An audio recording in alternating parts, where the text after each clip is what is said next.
Hi, let's now move on to the last topic of this chapter and also the last topic of the syllabus.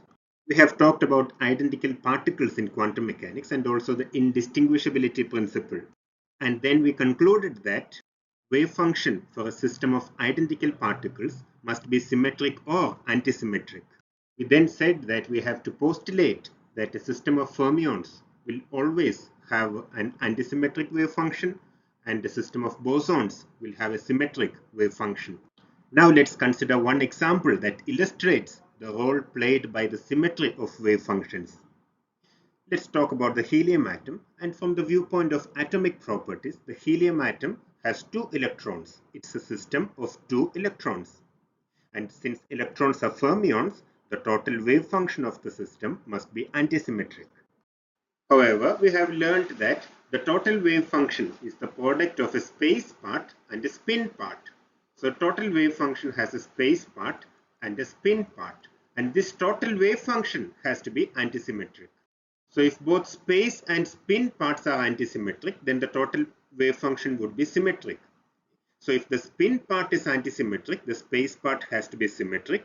And if the spin part is symmetric, then the space part has to be antisymmetric. So the space part alone could be symmetric or antisymmetric depending on whether the spin part is antisymmetric or symmetric. So for the total wave function to be antisymmetric, if one part is symmetric, the other one has to be antisymmetric. Now coming to the electron spin, electron has a spin half. So the spin of a two electron system could be either 1 or 0. Right? It's half plus half or half minus half. As we have already learned, if the total spin is 1, then the z component of spin can be either -1, 0 or +1. So there are three states with spin 1 corresponding to three values 1, 0 and -1 of the z component of the spin. For this reason, we had called the spin 1 states as the triplet states. We shall denote the triplet states by 3 chi1, 3 chi0 and 3 chi-1. Right? 3 stands for triplet. So the notation is we write 2s plus 1 on top here and then chi, and at bottom we write the sz value. Since s is equal to 1, 2s plus 1 is 3. That's why we have 3 chi1,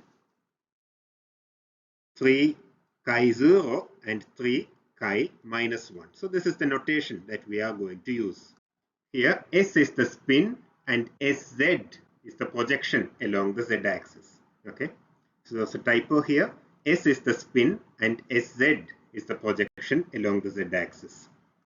In the same notation, 1 chi0 represents the singlet state corresponding to spin 0 and sz has only one possibility, which is also 0. Now we have seen that the triplet states are actually symmetric while the singlet state is anti-symmetric. The triplet states were ket 1, 1, ket 1, 0 and ket 1, -1. This was in the JM notation, or we can write SM notation. Now in the M1, M2 notation, this can be written as ket half, half, and this was 1 divided by square root of 2, half, minus half, plus 1 divided by square root of 2, minus half, half. Okay, and this was again ket minus half, minus half. This is the only possibility that gives us M1 plus M2. Okay, we need to have M1 plus M2 is equal to M. And we see that all these three states are actually symmetric under the exchange. Under the exchange of the two particles. So, right, you exchange these two particles, we get the same state. Here also we could exchange this here and there, and the state does not change. The wave function, right, or the state vector does not change. So these three states are symmetric states, whereas the singlet state was ket 0, 0.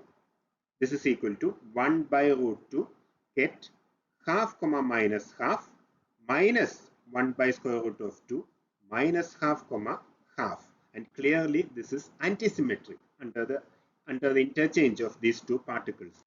Now we have four spin wave functions, the three triplet states and the one singlet states. Right? So there are four possible spin states. Okay, and we have two possible space parts, space states. All right, because the space state could be either symmetric or antisymmetric. Now, as we said before, if the spin part is symmetric, then the space part has to be anti-symmetric. So the three triplet states can be combined with the antisymmetric space part or the antisymmetric space state to get three states, or three antisymmetric states. Now the singlet state, the spin zero state, is actually antisymmetric, and we can combine it with the symmetric space part to get one more possible state. So in total, there are four possible antisymmetric states that we can construct from the spin part and the space part. So even though there are 8 combinations possible with the 4 spin functions and the 2 space functions, only 4 are permitted by the principle of indistinguishability of identical particles, because these are fermions, these are spin half particles, and we must have the total wave function antisymmetric, and there are only 4 antisymmetric combinations possible. Okay, the 4 allowed wave functions are given here. So we can combine the singlet spin state, which is antisymmetric, with the symmetric space part in such a way that the total wave function is symmetric. We know that the triplet spin states are symmetric, so we have to combine them with antisymmetric space parts. So that's how we get three more wave functions which are antisymmetric: psi a 3 chi 1, psi a 3 chi 0, and psi a 3 chi minus 1. And we already know how to write down the symmetric wave function for the space part. So psi s of 1 comma 2 is the normalization factor multiplied by the identity operator plus the p12, the particle exchange operator, the particle interchange operator, acting on phi alpha of 1, phi beta of 2. Okay, and the antisymmetric wave function is written as 1 divided by root 2, the identity operator minus p12 hat, acting on phi alpha of 1, phi beta of 2. Now let's write the Hamiltonian of the helium atom as H hat is equal to H0 hat plus H1 hat. H0 hat is the part of the Hamiltonian that involves the interaction between the nucleus and the electrons, whereas H1 hat is the part that involves only the Coulomb interaction between the electrons, because there are two electrons. There's going to be an interaction between these electrons, and H1 hat involves only this part. So we can write H0 hat as P1 square divided by 2m, which is the kinetic energy part for the first electron, plus V of R1. V of R1 is the Coulomb interaction of the electron with the nucleus. Similarly, for the second electron, we have P2 hat square divided by 2m plus V of R2. Now we can use the reduced mass instead of the actual mass of the electron. So we can write mu as the reduced mass of the system. So we can write this as P1 hat square divided by 2 mu plus V of R1. Similarly, here we can write P2 hat square divided by 2 mu plus V of R2. The reduced mass is used when you reduce a two-body problem into a single body problem. Okay. And here we have V of R1, which is the Coulomb interaction between the nucleus and the electrons. Okay, and the electron. So V of R1 is minus 2e square divided by R1, and V of R2 is equal to minus 2e square divided by R2. This is just the Coulomb potential, product of the charges divided by the distance. Now in the position representation, P1 hat is written as P1 hat equal to minus IH bar del 1 vector, and P2 hat is minus IH bar del 2 vector. Putting all these things, right, putting all this into this Hamiltonian, we write H0 hat as minus H bar square divided by 2 mu del 1 square plus del 2 square, and the potential can be written as minus 2e square multiplying 1 by R1 plus 1 by R2. Okay. Here R1 and R2 are the radial distances of the electrons from the center of the atom. And the H1 part, which involves the Coulomb interaction between the electrons, is written as H1 hat is equal to E square divided by R12, and R12 is the separation between the electrons. Okay. Here, H1 hat represents the mutual repulsion of the electrons, and it is small in comparison with H0 hat. So when we write the Hamiltonian as a known part, which is H0 hat plus H1 hat, and if H1 hat is small, then we can find the approximate energy eigenvalues using what's called as the first order perturbation theory. Now you have not yet learned any approximation methods. You have not learned the perturbation theory. You will be doing this in the next semester only. But the result of the first order perturbation theory is quite simple and we can use it directly here. So let me quickly explain the results of the first order perturbation theory. As we said, H0 hat here is the Hamiltonian to which the solution is already known. Okay, so we can write the known solution corresponding to H0 hat, that is, we know the eigenvalues and eigenfunctions. So let's denote the eigenstate as psi n0, okay, because these are the eigenfunctions corresponding to the unperturbed part denoted as H0 hat. So let's denote it like this. The eigenvalue equation is En0 ket psi n0.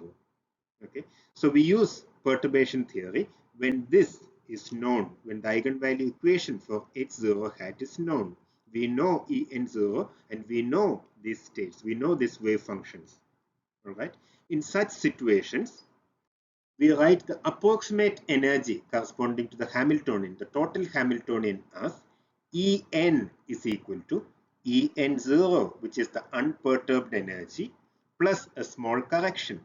Okay, and this small correction called the first order correction, let's write denote as En1. And the first order perturbation theory gives a very simple result, a very fundamental and simple result to calculate En1. It says that En1 is equal to the expectation value of the perturbation part. Okay, this H1 hat is called the perturbation.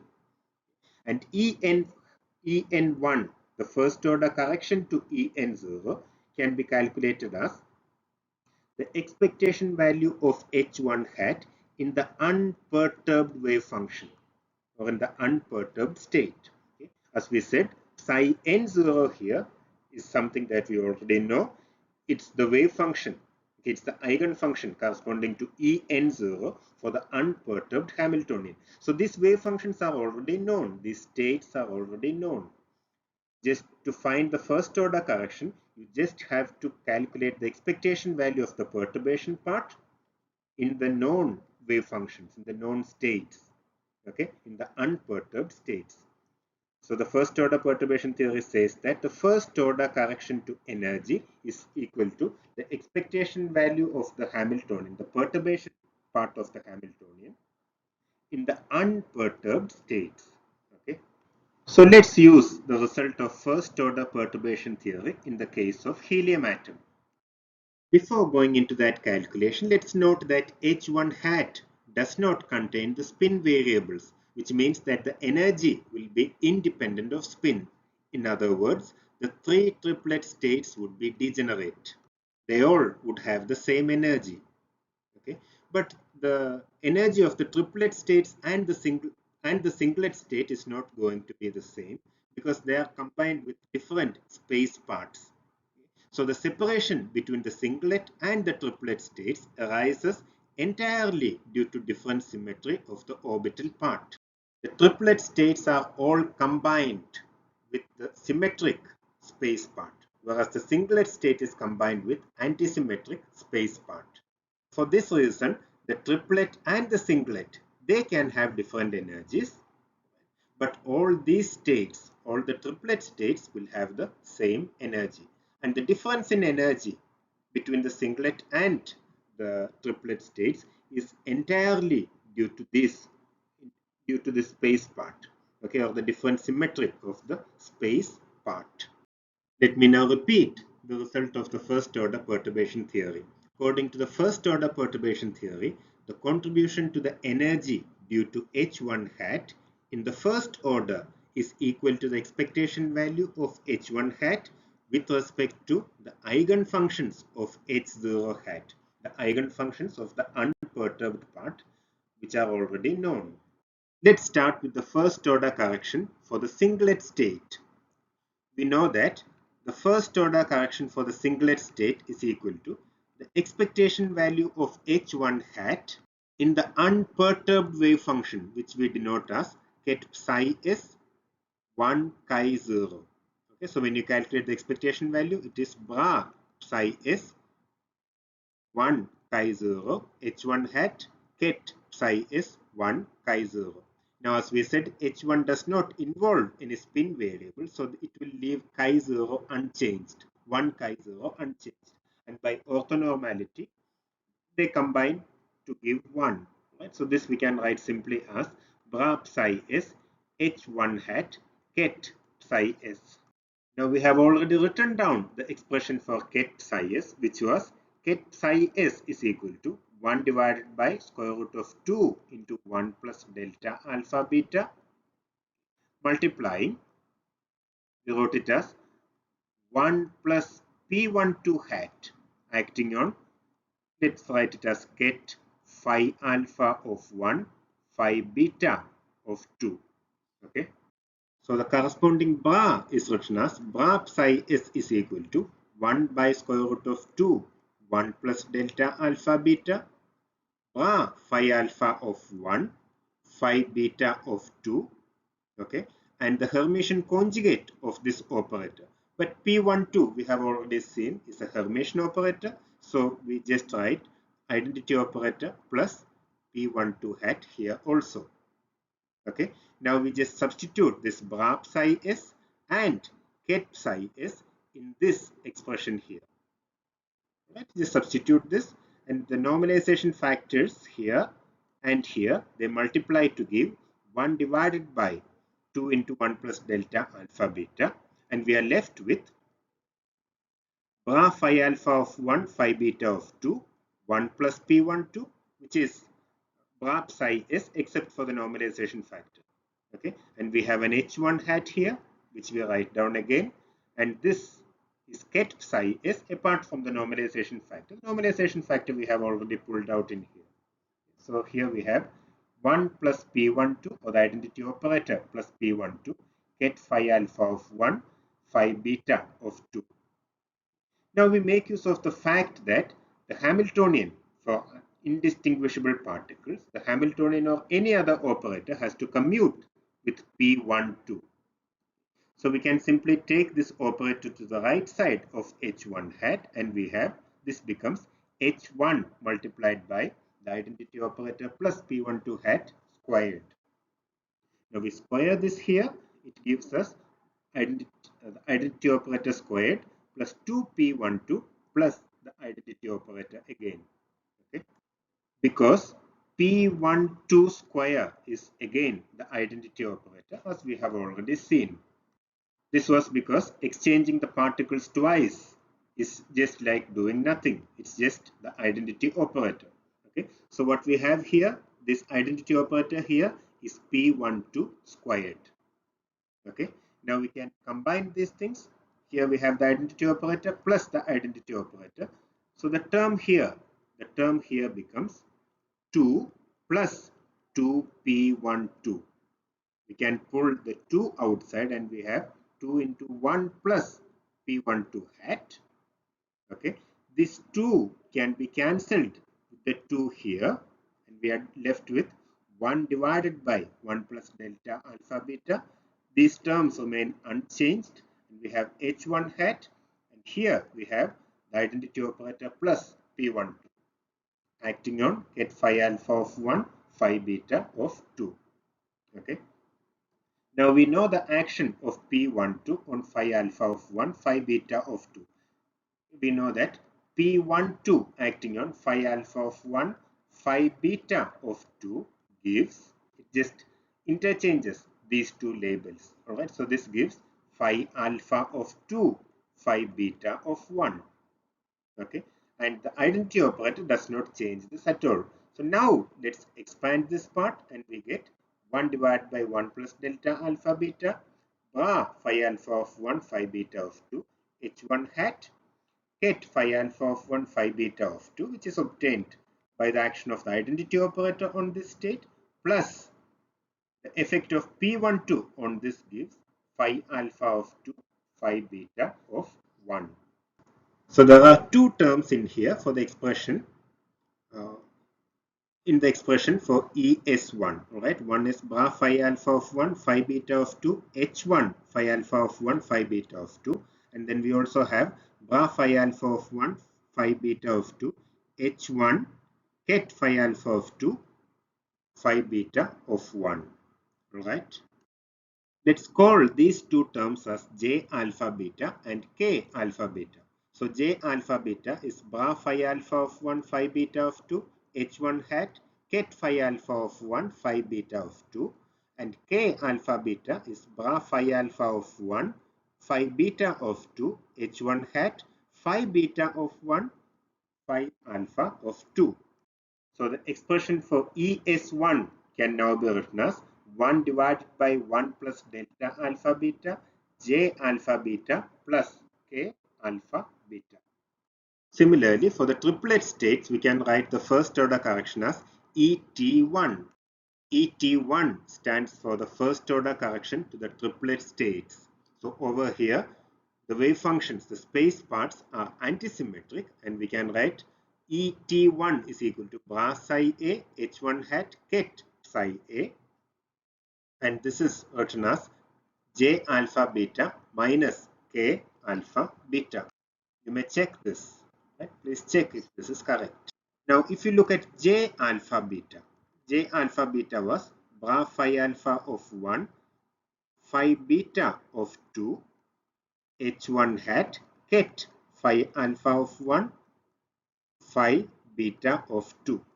Right? Now, in the position representation, this is written as phi alpha star of R1 vector, phi beta star of R2 vector. H1 was E square divided by R12, and here we have phi alpha of R1 vector, phi beta of R2 vector, and this whole thing integrated over d cube R1 and d cube R2. Okay, so this is the integration over the entire volume. This is how you write the scalar product or inner product in the coordinate representation, because if you remember, you can write bra psi ket phi as integral psi star phi d tau, where d tau is the volume integral, or we can write this as d cube r or d r1 d r vector, etc. Okay, we have just used that thing here. All right, now here is r12, it's a distance.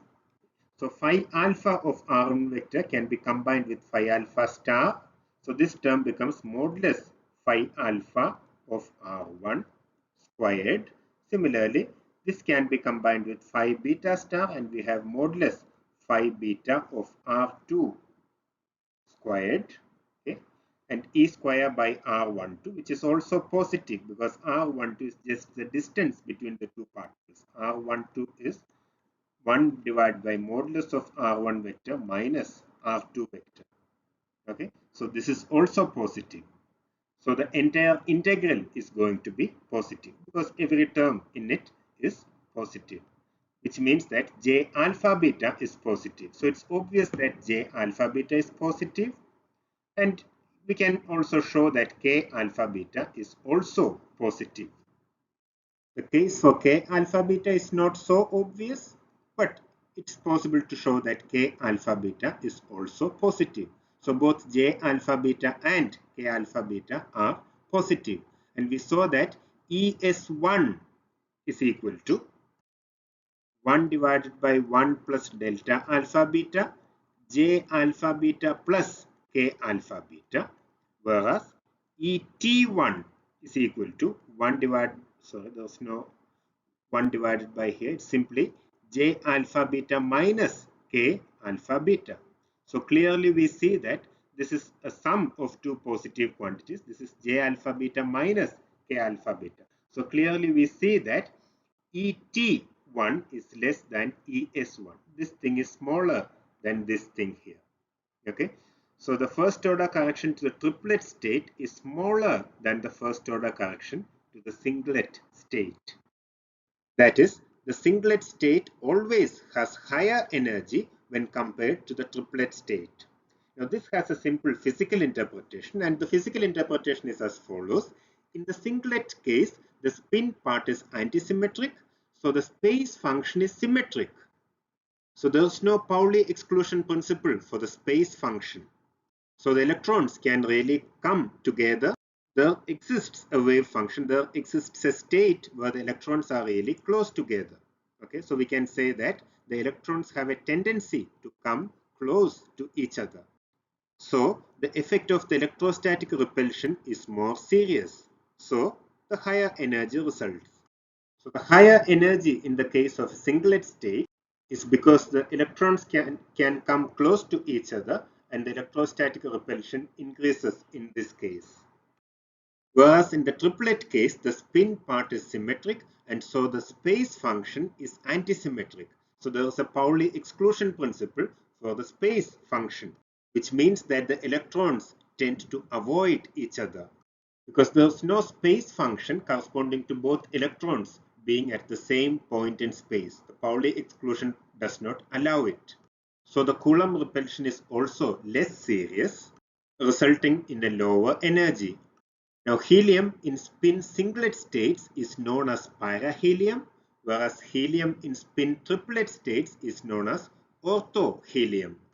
And each configuration splits into the para state and the ortho state, and the para state has a higher energy. So the singlet and the triplet states are going to have different energies, with para state having the higher energy. Now the ground state of the helium atom corresponds to n equal to 1 and L equal to 0. N is the principal quantum number, and we have already seen this when we talked about the hydrogen atom. We also know that corresponding to n equal to 1, the orbital angular momentum can take only one value, L is equal to 0. Alright. This state has a name, it's called the 1s state. Now as you very well know, the 1s state can hold two electrons.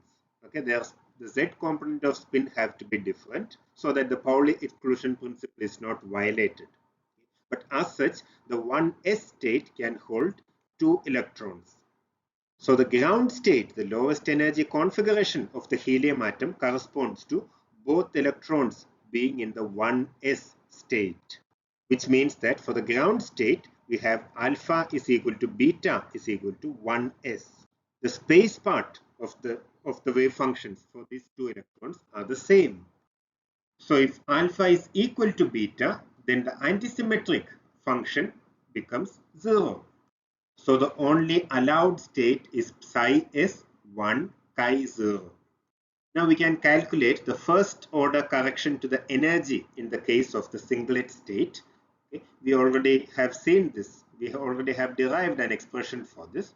It was ES1 is equal to 1 divided by 1 plus delta alpha beta J alpha beta plus K alpha beta. But here we are considering the case where both electrons are in the 1s state or alpha is equal to beta. So this becomes, if you take alpha equal to beta, the denominator is 1 plus 1, which is 2. So it's 1 divided by 2. J alpha alpha plus K alpha alpha. Now what is J alpha beta? So you remember that J alpha beta is equal to bar phi alpha of 1, phi beta of 2, H1 hat, het phi alpha of 1, phi beta of 2.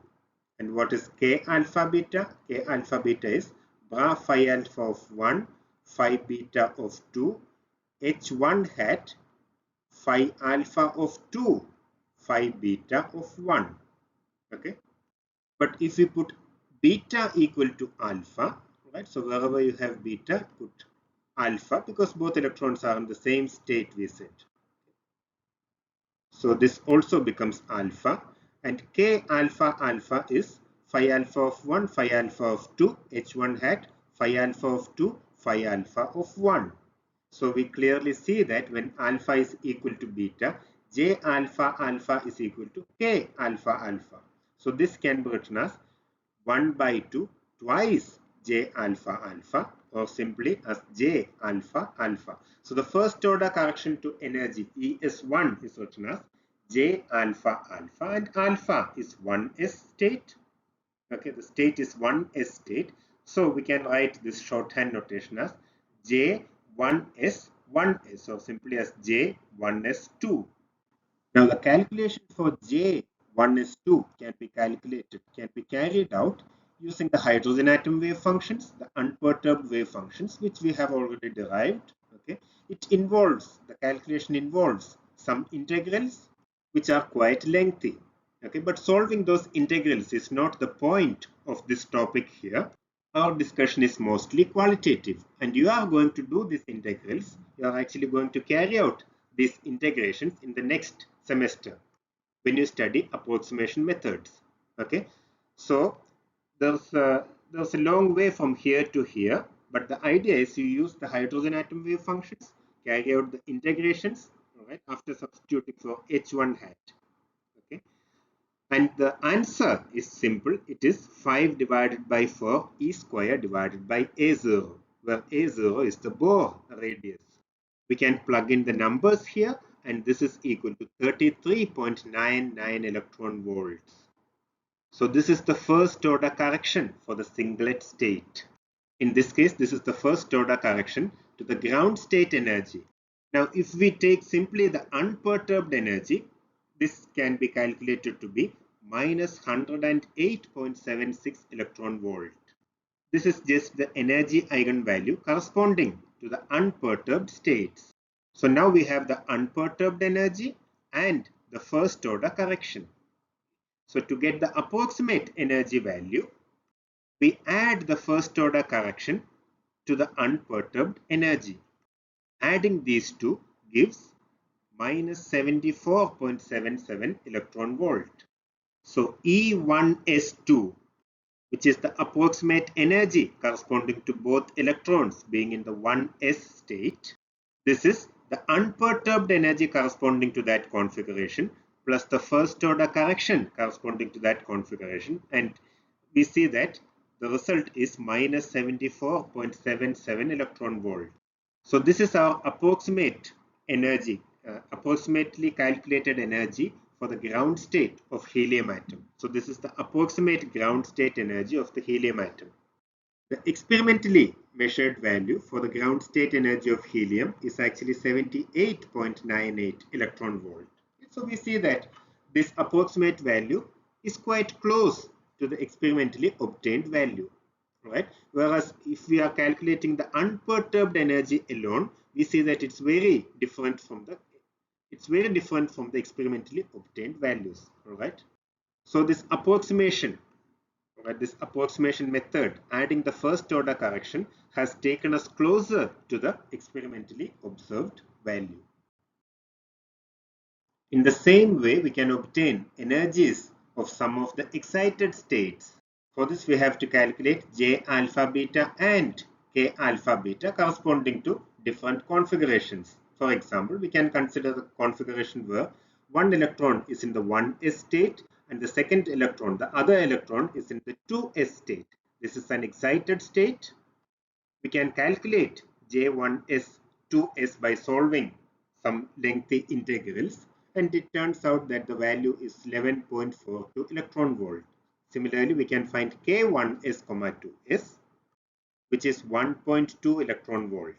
Now, if we have J1s, 2s and K1s, 2s, we can calculate the first order correction to this excited state. Now the energies so obtained can be compared with the experimental values, and they are found to be rather close. You can check the textbook by V.K. Thangappan to see a comparison of these calculated values with the experimental values. There's a spectroscopic notation to specify a state. The notation goes like this. It's written as 2s plus 1 Lj. S here is the spin. L is the orbital angular momentum, actually the letter corresponding to orbital angular momentum. For orbital angular momentum 0. For orbital angular momentum quantum number 0, we use the letter S. For L equal to 1, we use the letter P. For L equal to 2, we use the letter D, etc. S, P, D, F. Okay? And J here is the total angular momentum. Let's now look at the schematic energy level diagram for low-lying configurations of the helium atom. We shall also make use of the spectroscopic notation to specify the states. First, as we said, is the ground state corresponding to both electrons in the same state. So we write this as 1s2. Okay. And what's the spectroscopic notation for this? In this case, S is equal to 0. S equal to 1 possibility is also there, but there's no wave function corresponding to that, as we have already seen. Okay, so the only possibility here is S equal to 0, which means that 2S plus 1 is equal to 1. All right, and 1s2, this means that the state is the S state. All right, so the orbital angular momentum we denote as capital S. There is a lot of S here, but don't confuse. This is the spin, and this stands for L equal to 0 or S state. Okay, and what's the total angular momentum? The total angular momentum is again spin is 0, orbital angular momentum is also 0. So J, the total angular momentum, is also 0. Okay, so in the spectroscopic notation, we write this state as 2s plus 1 L J, and 2s plus 1 here is 2 multiplied by 0 plus 1, so it is 1.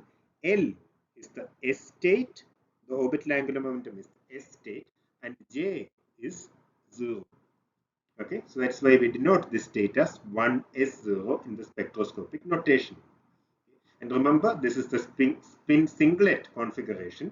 This is called the para state, and the ortho state is not possible because the spin triplet has a symmetric spin wave function, which means that the space wave function has to be antisymmetric, but the space wave function, since it's antisymmetric, it is 0 corresponding to both particles being in the same state.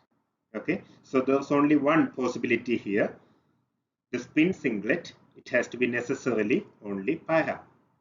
Let's look at the first excited state. The first excited state corresponds to one electron in the 1s state and the other in the 2s state. The 1 and 2 here are the n values, all right? N equal to 1 and n equal to 2, all right?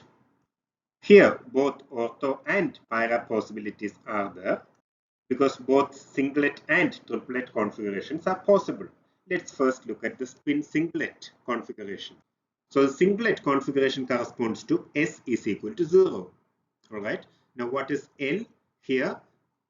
The orbital, this corresponds to orbital angular momentum 0. This also corresponds to orbital angular momentum 0. So we'll have L is equal to, this is simply the S state.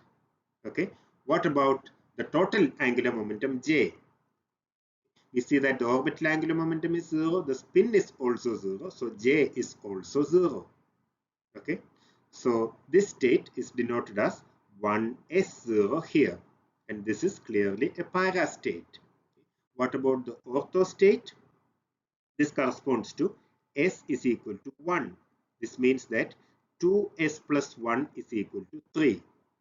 And L here again is S because its orbital angular momentum 0. What about J?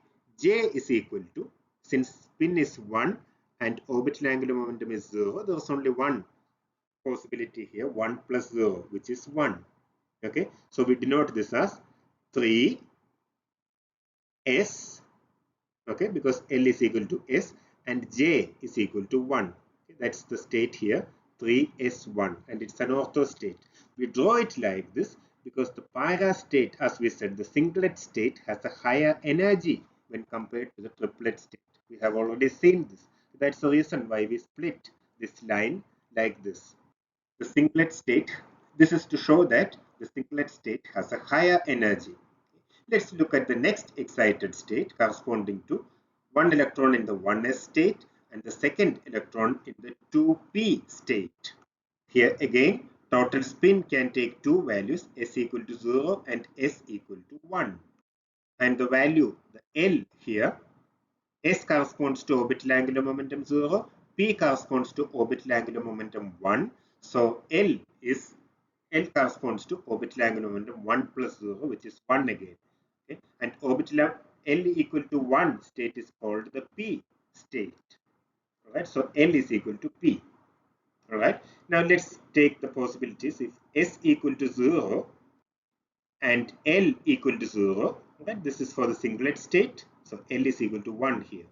Okay, the only possible J value is 1. J can only be 1 because 0 plus 1 or 0 plus 1 or 1 minus 0, both are 1. So there's only one possibility, J equal to 1.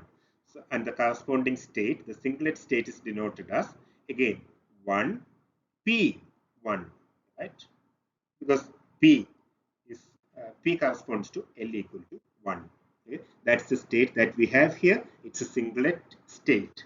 So it's para-helium state. It's para state. Now what about S equal to 1? This combination. S equal to 1 and L is also equal to 1. So J has different possibilities here. Okay, J can take values L minus S. L minus S is 0. L minus S plus 1, which is 0 plus 1 equal to 1.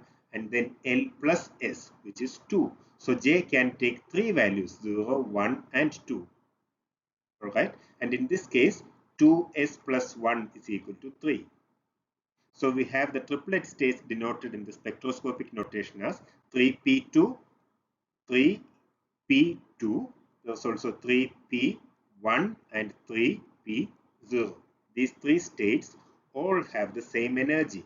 That's the degeneracy that we talked about earlier. We see that the singlet state and the triplet states have different energies. All right, there's a degeneracy here, but the singlet state and the triplet states do not share the same energy. All right, and the difference in energy between these two states is purely because of the different symmetry of the space part of the wave function, as we have already discussed. Okay. With that, we'll go to the conclusion. What we have seen here is that the symmetry character of the wave function arising from the identity of the electrons provides an understanding of the qualitative features of the low-lying levels of the helium atom. Right? Our discussion was purely qualitative. We did not solve any serious integrals. But from the symmetry character alone, we were able to infer some of the important qualitative features of the low-lying levels of the helium atom. We understood the nature of the ground state and the difference in the energy between the triplet and singlet states belonging to a given configuration. All these things were understood based on the symmetry character of the wave function. With that, let me conclude the discussion of the helium atom. I hope you followed the lecture. Thank you.